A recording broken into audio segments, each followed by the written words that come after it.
কালিহাতীতে Bangabandhu textile engineering কলেজে অধ্যক্ষের নিয়োগের দাবিতে শিক্ষার্থীদের মহাসড়ক অবরোধ। বিশেষ প্রতিনিধি গৌরাঙ্গ বিশ্বাস, তথ্যচিত্রে।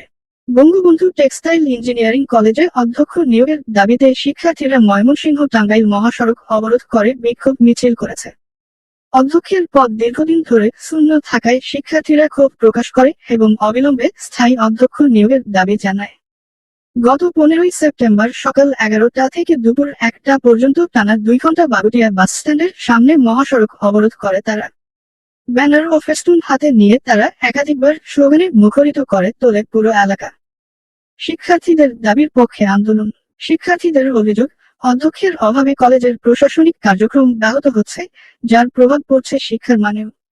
দীর্ঘদিন ধরে এই সমস্যার সমাধানের আশ্বাস পেলেও তা বাস্তবায়িত হয়নি, ফলে বাধ্য হয়েই তারা এই অবরোধের পথ বেছে নিয়েছে।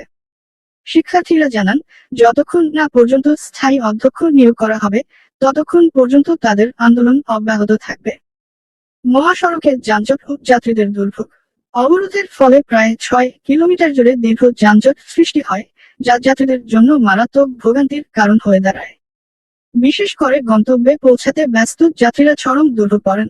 পরিস্থিতি নিয়ন্ত্রণে আনতে স্থানীয় প্রশাসন ও পুলিশ ঘটনাস্থলে পৌঁছে শিক্ষার্থীদের সাথে আলোচনা করে এবং যান চলাচল স্বাভাবিক করে। প্রশাসনের সাথে বৈঠক।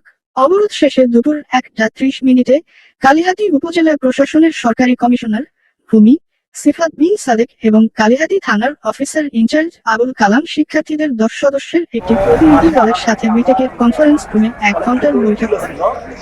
বৈঠকে শিক্ষার্থীদের দাবি গুরুত্বের সাথে বিবেচনা করে দ্রুত অধ্যক্ষ নিয়োগের প্রতিশ্রুতি দেওয়া হয়।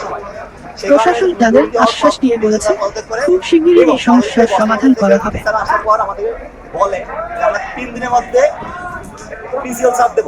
কিন্তু আমাদের 1 মাস পার হওয়ার পরেও কোনো প্রিন্সিপাল স্যার দেয়নি। সে কারণে আমাদের ক্যাম্পাস পুরোটাই অস্থির, এখানে কোনো কার্যক্রম চলতেছে না।